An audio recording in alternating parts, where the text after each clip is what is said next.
Hello everyone, welcome to this video tutorial. In today's tutorial, we're going to introduce another technical analysis indicator stochastic oscillator. I will divide this video tutorial into two parts. The first part, I'm going to introduce you guys how to bring up this indicator into the chart, how to configure it, and what other areas we can use this indicator.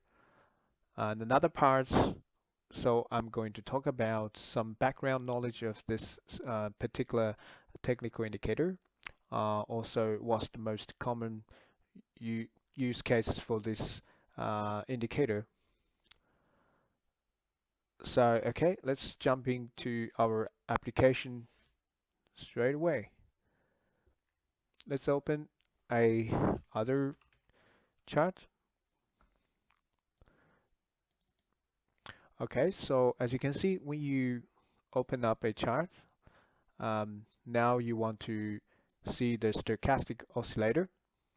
So what you can do is you can click that indicators drop down list and select this third item, the full stochastic oscillator. Once you click on it, you bring out this indicator into the chart. Once this indicator appears, as you can see in the left hand side bottom area, and then this is the area we can configure this indicator. The same as the Bollinger Bands, this type of indicators you can only open one because this doesn't make sense. You open multiple indicators in the same chart. Okay, so once you if you want to delete this indicator, you can click this close button right here. Click to close. Click. As you can see, you delete this indicator from the chart. Fairly easy. Let's go back to this configuration part. As you can see, this indicator consists of two lines and then three horizontal lines. Okay, so the first configuration is the red line is the K line, or we call it as a fast line. The green one is a slow line. Also, we can call it as D line. I will explain this indicator in the detail in the second part, but for now, let's just go through quickly of this configuration items. The first one is the K line period, which means how many units you want to use into the calculation for this indicator. The default number is 14. You can change it to any other numbers like 20. Once you pick a big number, the line becomes smoother. Change back to 14. The second one is the K smooth line. The default is 3. So if you want to use in 1, which is the fastest stochastic indicator, used in the number 1. If you use in 3, the default number, so that's the normal stochastic oscillator. The D line is the smooth number that you want to use. If you specify a bigger number, you can see that green line becomes more smoother. Yes, so use 3 as the default number.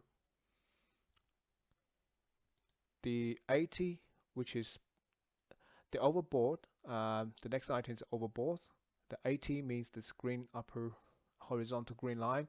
That means the overboard level. You can change this to any other number you want, from 0 to 100, but basically 80 as default. You can also change it to 70. You can see if you change it to 70, the green line becomes closer to the center of 50, right? Shift down a little bit. If you change it back to 80, as you can see, the green line moved back. Any numbers above this green line, as you can see here, means the overbought. Sorry, yes. And any number below the 20 means oversold. You can also change the oversold condition to be a higher number, 30. As you can see, the red line below down here, move up a little bit. Let's change it back to 20, and then number below 20 is oversold. Alright, so the rest of them are the drawing configuration. You can make it that fast K line thicker. Alright, and also you can change the color as well, and you can also make it a dashed line. Same with the D, slower D line. You can make it thicker, change it to a lighter green, and make it dash or not. Alright, let's change it back to the maybe red.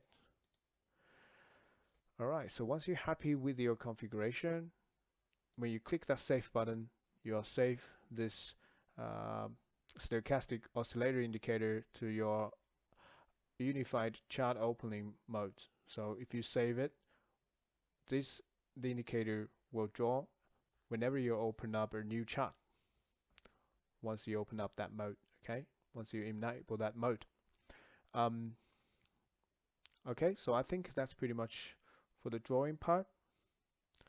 Another areas you can use this indicator is when you're creating some screening condition to filter out the desired equities or shares in your local market. For example, if you go into the indicator filter management, you right click and click a new filter. So inside this filter, you can create a condition. Okay, so if you are included this FSO, which is full stochastic oscillator, into, if you tick that one, that will appear in this drop down list. Once you select that, which means you're going to create a indicator filter condition based on this type of indicator. So as you can see, I'm using the weekly stochastic oscillator. The oversold I want to 20, overbought number is 80. The lockback period, which is the calculation period, is 14. Default number 3 and 3, both of them are default number. I want to see this indicator is oversold. I have to choose is true because the condition is end here. We don't need another compare to something. So once I specify that, I click save. As you can see, this condition has been created. We're going to use this condition, which has been using FSO 14.3 means D, smooth 3 means K, smooth 3.3, 80s overbought, 20s oversold. Okay, so it's oversold, right? It's true. So give me all the shares in my market, which shows the oversold for this particular indicator. Okay, so we will have much more detailed video tutorial covering all this indicator filter creation, so don't worry. And now we'll talk about in another playlist. Okay, so that's pretty much everything for this indicator usage inside the application. So I'm going to move on to the next indicator. This tutorial, if you stay with me to the end, I'm going to share with you guys what's our understanding of this particular indicator and what's the best scenarios and situation you can use this indicator. Okay. All right, let's start the second part. So before we introduce an indicator or trying to understand an indicator, so we want to ask a few questions. What is this type of indicator trying to tell us? How it is calculated, right? So most of you guys probably don't want to skip this part, but if you understand the algorithm or the mathematics behind this indicator, you might have in-depth understand of this indicator, right? So after that, so what is the best time? What is the best time, or say in what kind of situation this indicator can give us more accurate signals or information, right? So what is the stochastic oscillator indicator? So this one is actually a momentum indicator, right? the momentum indicator is trying to tell us the information about the price movement, how strength is the price movement. What we call is a price strength or momentum. But how can we estimate our price movement momentum? So this indicator is introduced in 1950s. George Lamb, or he introduced a way to try to estimate the momentum based on an idea is when the price is moving strongly to the up direction. Okay, so when the price moves strongly in uptrend, so the closing price tends to close to the highest high. Right, so people all urge to buy in the shares, so they're trying to buy these shares in some if you really want to try to buy a share, you don't care, so you can buy. So that's why the closing price for every day or every week very approaching or close to the highest high price. Same idea is when the share is moving down very quick or sharply, like here in a solid downtrend, so people have more pressure to sell their share to cut loss, so the closing price tend to close to the lowest low. Okay, so based on this idea, this indicator used a average period. Take a look at this rectangle. So it used the past 14 units. Okay, it calculates the lowest low and the highest high. As you can see, it is forming a range, which is the range between this rectangle, the range above the bottom line of the rectangle to the top edge of this rectangle. So that's a range. Okay, so using today's closing price to divide, so using today's closing price, there's a range between this bottom to this closing. Okay, so you're using this range to divide it by the entire range between the lowest low to the highest high, and then multiply 100. What you will get, which means if you will get a number between 0 and 100. So that's why you have this indicator is ranging from 0 to 100. So it's actually a percentage, right? So if this number is really high, it means this closing price is very close to the high end. If this number is very low, between 20, etc., means today's closing price is very close to its lower end. Right, so in this way we can estimate this momentum by using this number grid. Okay, so that's how we calculate this number. Actually, the number is forming the red line, which is the fast K line. So the inventor of this indicator introduced a slower line to form that the green color dashed line. That's the slower D line. It's using the three moving average value of this red line, K line. By doing this, it's trying to have a slower line to generate those crossover signals to indicate to try to indicate a trend reversal or reversal signal. All right. Okay, so I think you have some understand. Hopefully I explained clear how we calculate this indicator.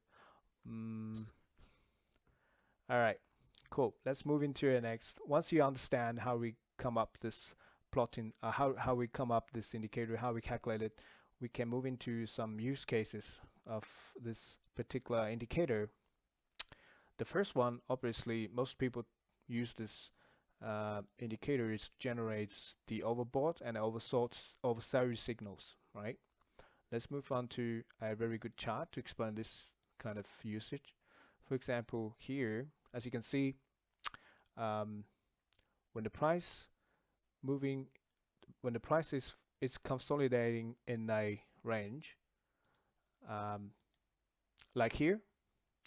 So as you can see, the when the price when the indicator number is overboard, right? So people tend to sell, and then when it's oversold, excuse me, right here, people tend to buy in.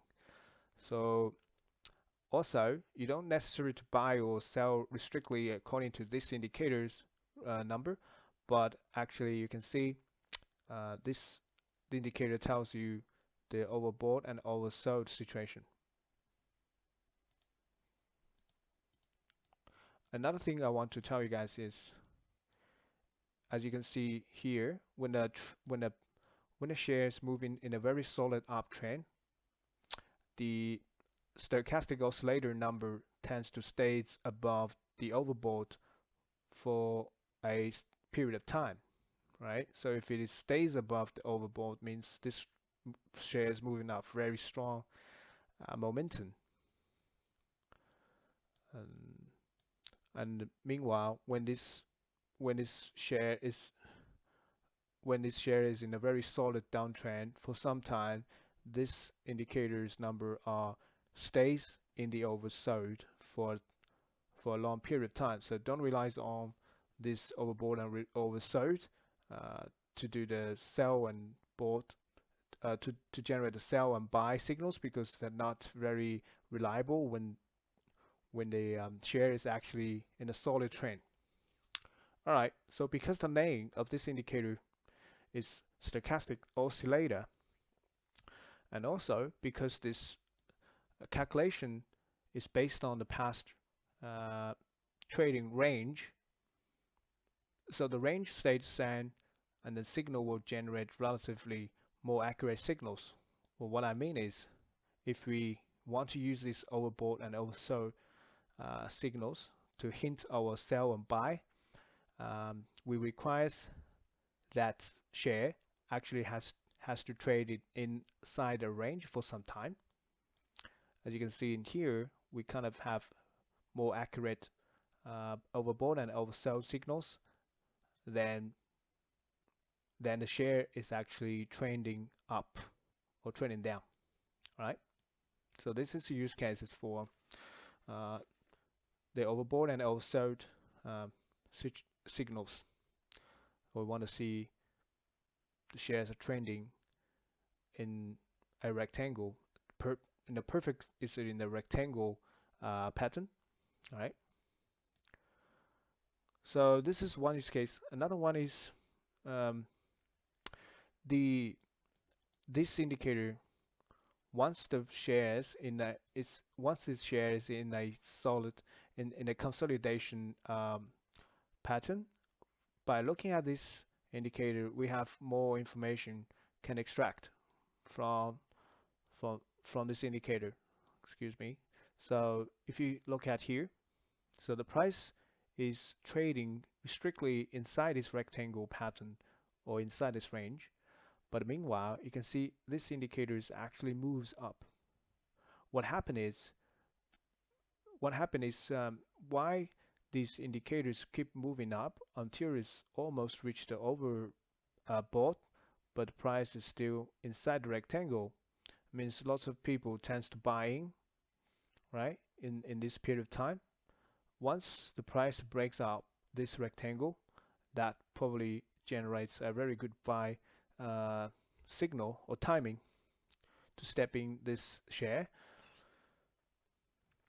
As you can see, that breaks out actually is valid. The information behind this thing is, when the price is consolidating, this price movement is moving higher and higher and higher. That might hint something might happen, so you can as the original developer of this indicator says, the price momentum increase, the price actually moves after the price momentum is moved. So basically, the price momentum, this indicator is moving up before the price actually moving up, right? So you guys get it? Yeah, so some big buyers probably introduce sorry, some big buyers probably slightly silently buying, you know, but it uh, you know, so that's information you might be able to get from here. Another good example is here in this chart, stand here. As you can see, this one is behaved differently because we want to compare with the previous situation. Is when the price is actually trading narrow in this narrow range for some time, the stochastic oscillator is moving down to its low end, right? This means even though people sell every day's closing price is very close to its lowest low, people keep selling, but as you can see, the price holds up quite well, even though despite this indicator is going low and low, the price holds pretty well. That means that means some of the buyers might be losing some uh, lose some patience, so they keep selling. But on the other hand, the potential buyers keep buying it in the lower end of this price. Once its stage is finished, the consolidation stage is finished. As you can see, the price start to break out from that rectangle. That probably is a good time to buy. Okay, as you can see, the price moves up. Once it's moved up, reach another phase of consolidation, as you can see right here, and once again the price falls in a narrow range again. So this time, when the price actually stays above this Bollinger Band's middle line, but the stochastic oscillator is moving down. Okay, so that means once again people profit takings, keep selling, and the sales losing. The sellers actually is leaving, and also buyers keep collecting, and you can see because this indicator moves down, doesn't bring down the price.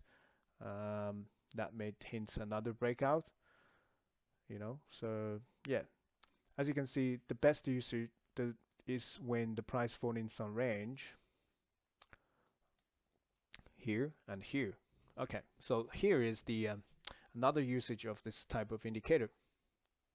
Okay, so for example, you can ask our software to give you all the shares that's in the consolidation period, but their stochastic oscillator is moving down. So actually, you can create this type of filter. Okay, so let's move to another type of usage, which is the divergence and